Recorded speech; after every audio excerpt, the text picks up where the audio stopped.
What is going on, everybody? It's your boy Chase, aka CR Media. Over here to my left is my friend Josh, aka the real Josh Elliott. Josh, how you doing today?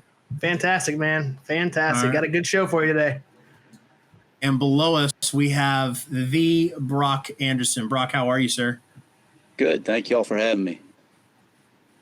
Absolutely, Brock. The pleasure is all ours, I assure you. Brock, we appreciate you joining in with us. For those who haven't heard probably 1,000 times by now, you're going to be here in Kansas City for Central States Wrestling on August 27th for Horsemen Country. A friend, Ace Steele, has pulled you in. You're going to take on Jeremy Wyatt and the Vic Capri in a tag team match in the main event. So we just want to ask you some questions, get an opportunity to show the Kansas City fans what they can expect when you come through town, okay? Okay, shoot. All right. So, Brock, we all know who Arn Anderson is, but tell us, who is Brock Anderson? It's a good question. Brock Anderson's just a kid from Charlotte, North Carolina. He grew up playing sports, grew up playing football, Little League Baseball, amateur wrestling. He's a kid who went to ECU, East Carolina University, who got a degree. But I think more importantly, he's a kid who grew up in a household where wrestling put food on the table, put a roof over our head. It dominated all the family discussions. We just eat, sleep, and breathe pro wrestling in the Anderson household. Simple as that. Yeah. So, Brock, your first appearance in AEW was in June of 2021 in an episode of Friday Night Dynamite.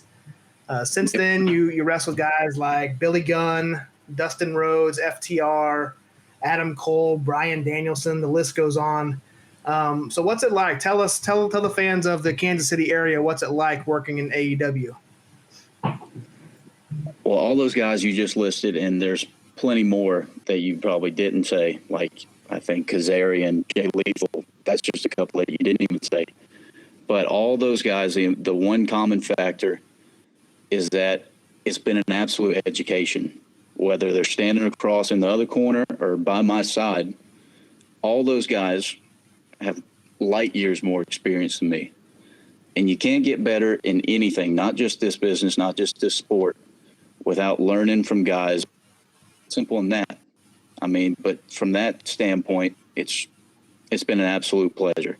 Whether I won or lost, I learned something each time I stepped in the ring or across from the ring from one of those guys. Absolutely.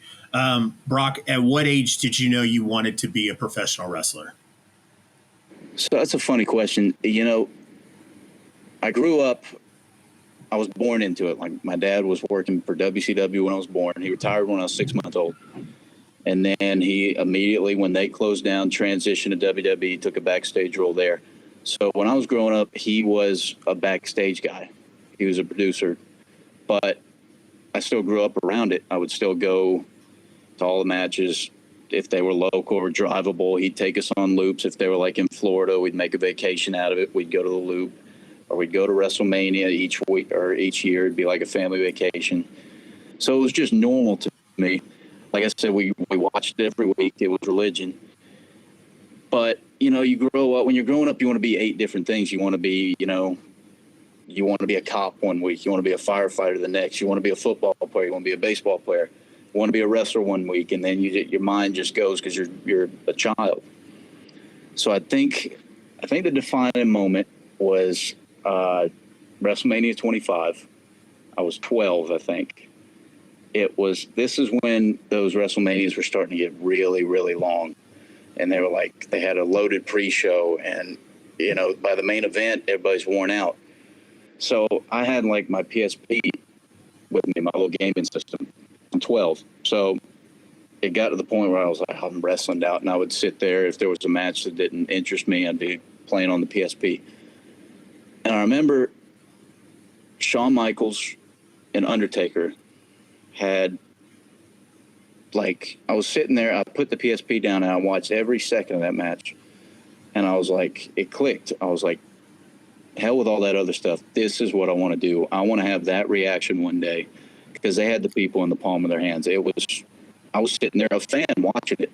And it was, I think it's not controversial to say that that's one of the best matches of all time. And I think that moment right there is when I knew. I was like, this is what I want to do.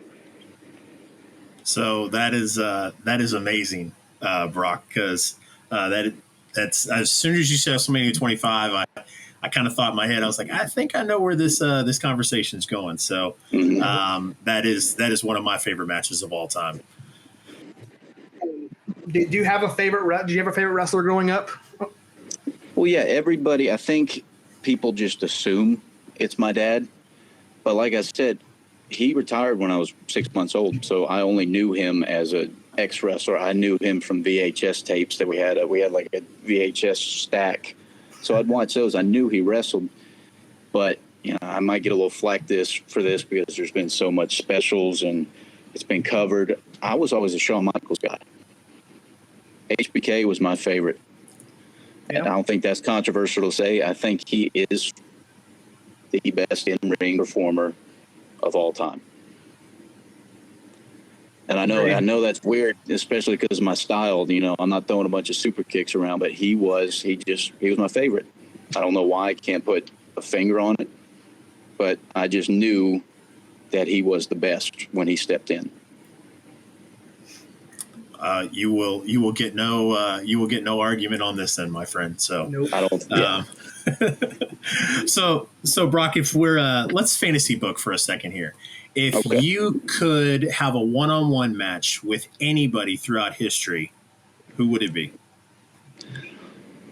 That's such a loaded question, and I'd hate to leave anybody out. I'd have to sit down and think about it. So we'll go with the safe option, and I'll just go with Shawn, just because he's my favorite. But there's so many guys. There's so many guys from that 70s, 80s, 90s era. Absolutely. I mean, you can't just limit it to one. No. So, and this is kind of a two-part question. So Okay. that was your one-on-one match. Let's take the Enforcer, Arn Anderson, in his prime, and Okay. Brock Anderson in a tag team, father and son duo. Who would be your dream tag team to face with your father? I think this one's a little easier because I've already been in the ring with him twice with two different opponents.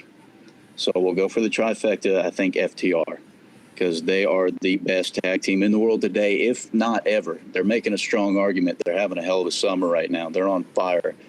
Yeah. So I think me and the old man against FTR, just beating the hell out of it. Four guys beating the hell out of each other. I think that's the dream matchup. That was I'll be honest with you, Brock. That was one of the matches that reeled in my head when I was writing that question down. So those guys are so good, so good. Yes, absolutely. So Brock, you've been to Kansas City before with AEW. Have you had a chance to explore Kansas City? Do you have a favorite place to visit or eat? So with our schedule, we usually get in whatever town we're in. We usually get in late Tuesday night, and then of course work all day Wednesday, and then fly out early Thursday. So unless you leave relatively early on Tuesday, you don't have a lot of ample time to see the city. But we did make it a point to get some barbecue because you got to. And there was I looked up the spot. I was like, top rated barbecue joints in Kansas City, and this place Joe's comes up. And I'm like, all right, we'll go to that. And we pull up, and it's like hooked into a gas station. So I'm like, what is going on here? I'm like, all right, but it can't be lying. They were not lying. The brisket, the pork, all that, white bread, oh, so good. And I don't know what it is. Because I didn't know this was a thing, but between y'all and St. Louis, y'all have excellent chili. We make it a point to get it every time we're in Missouri. Nice. Fantastic. Brock, it was announced not too long ago. There's going to be an event by Jim Crockett Promotions for Ric Yes. Flair's last match, and there's going to be a legacy match with you. You're going to be teaming up with Brian Pillman Jr., wrestling against Ricky Morton and Kerry Morton, who is Ricky Morton's son. Ricky Morton's going to be representing the Rock and Roll Express.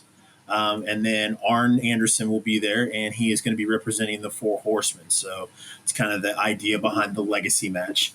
But I wanted to know if you could tell us and our viewers, what does it mean to have your father in your corner as you team up with another second generation superstar and to face another legend and his son in this legacy match? Well, as far as my dad being in our corner and just in my corner, not only in the ring, but in life, it has been the highlight of this journey so far, because he was on the road. When they were running hard, he'd be home 2 days a week and he'd sleep all day one day and then he'd leave one day just to do something. So you can't ever get that time back, but I'm also not losing any more time. So having him there during this journey has been irreplaceable. As far as Brian tagging with me, we've had a couple like 5-mans or 3-mans with them, and just being in there and seeing how he moves. I'm like, all right, I've learned if he's hitting this, all right, I'm going to counter with this. And we're starting to learn each other's styles a little bit, starting to click a little bit, compliment. And it's really cool being in there, especially with the history between our dads being in the Horsemen. And I think he enjoys talking to my dad, just having my dad tell him stories about his dad that he might have not known. I think that's really enjoyable for him. So it's a really cool deal. As far as facing Kerry and Ricky, can you really say that you're a pro wrestler if you've never wrestled Ricky Morton? I mean, think about it. It's going to be hard on those kids that are coming up here in the next few years after Ricky retires. Oh, they're gonna be cheated. So I'm glad I get that opportunity. Absolutely. And as far as Kerry, I've seen clips of Kerry, and he's got that same charisma. He's got that same flash. And who knows? You might be seeing the start of another chapter of the Morton Anderson saga. So I'm really looking forward to this match coming up. I've got goosebumps right now. I will tell you what, Brock. All three of those guys, Ricky, your dad, Brian Pillman, are all guys that you could say that were so ahead of their time that it's almost not fair. If you stick your dad in the ring with guys like FTR, I don't think your dad would miss a beat. No. You stick Ricky Morton in the ring with Shawn Michaels or a Ricochet or any of those guys, I don't think Ricky misses a beat. You stick Brian Pillman in there with a guy like Seth Rollins, I don't think he misses a beat. I think Cody and Brian Pillman could tear down the house. A situation like that. So all three of those people involved in this legacy match were so far ahead of their time, and you see it with you. Junior and with Morton's son as well. I agree wholeheartedly with everything you just said. I agree. So Brock, let's kind of start talking about, what you're coming to Kansas City for. Central States Wrestling presents Horsemen Country, August 27th. You're going to be aligning with Ace Steel, as we said. So kind of tell us, what your relationship is with Ace and why he picked you as a partner. So we didn't really know. I personally didn't know a whole lot about Ace. I knew the name from early ROH. I always just knew the name Ace Steel just from, like I said, being engrossed in the business. You just know where people are, who they are. But I didn't know a whole lot about him. And when he came to AEW, he introduced himself to both me and my dad. And from there, we just would chit-chat, and I'd start picking his brain a little bit. I learned that he trained under Harley. And and then we would just keep talking. And I really appreciate his approach, his mentality, his logic to the sport, to the business. you can tell that Harley ingrained that old school mentality in him.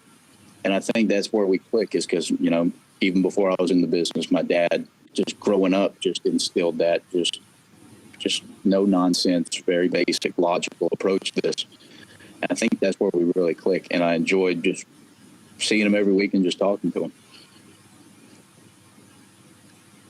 So, Brock, I wanted to ask, how are you preparing for a match like this? Is it different than how you would prepare for a match in AEW?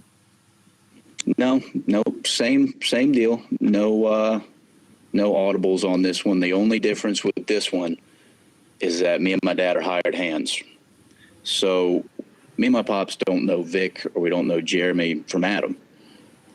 But on a personal level, at least. But when Ace came to us with this dilemma and told us what had transpired, we made it personal right then and there, because he messed with one of our guys. He messed with one of the guys we see every week, one of the guys we talk with. So we took it upon ourselves to make it personal right there. Absolutely. So, you know, your opponents on the 27th is Jeremy Wyatt and Vic Capri, who are both, you know, highly regarded in our area. Whether you're fans of them, whether you hate them, they're top dogs here in KC. Wyatt is the current DWF champion and kind of runs CSW at the moment. So at the last event, Vic Capri came in and interfered in Ace Steel's match, and quite frankly, Ace Steel should be wearing that title around his waist. So kind of tell us, you know, what your thoughts are on your opponents, Jeremy Wyatt and Vic Capri. So the only thing I knew about Jeremy Wyatt and Vic Capri was, prior to this whole thing, is that Ace, in those casual conversations, would just say, these guys are the best. We've been friends for years. He'd just drop them. He's like, these guys are so good. Watch their matches, learn from them. And then just on a dime, his tone changed. And I think for two guys, you know, I think the verbiage you said was highly regarded. I understand that they're stalwarts in that area, stalwarts in that region. They're proven, but it's hard to hold guys in a high regard that not only cheat their friend of a title, but also double spike pile drive them to do so. I mean, would you hold those guys in high regard in your mind? So that's where I think that's where me and the old man stand on this. We are very excited to see Brock and Arn Anderson come to Kansas City to team up with Ace Steel. You know, Jeremy Wyatt is the DWF champion. His tag team partner, Vic Capri. Jeremy is, you know, we've been fans of Kansas City wrestling for a long time, Brock, and Jeremy is, he's a disease, sort of, so to speak. He sticks around for a while. He's hard to get rid of. So I wanted to ask, can we expect to possibly see you again in CSW in the future? I think what we got to do right now is just take care of the business at hand, worry about those two guys, and right the wrong that they did to our boy Ace. That's what we're focused on right now. We'll see how that goes, and we'll see where the ball rolls after.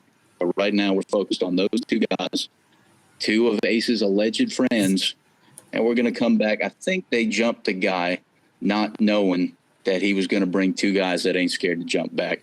And I think they're going to learn that August 27th. I like it. Fantastic. So Brock, is there any other future dates other than the Ric Flair last match that you want to promote to our viewers? Other than the one SummerSlam weekend, StarCast, we got the following day will be in Salisbury on the 28th after the match with Wyatt and Capri. The next day will be in Salisbury, North Carolina. That's the only one I got coming up. Other than that, no, nothing. You can still watch Dynamite on Wednesdays, still watch Rampage on Fridays. You can, my social medias, Instagram, Brock Anderson AEW, all lowercase, and then Twitter is B Anderson AEW. Other than that, just ready to rock and roll. Can you tell our viewers where we can buy some Brock Anderson merchandise?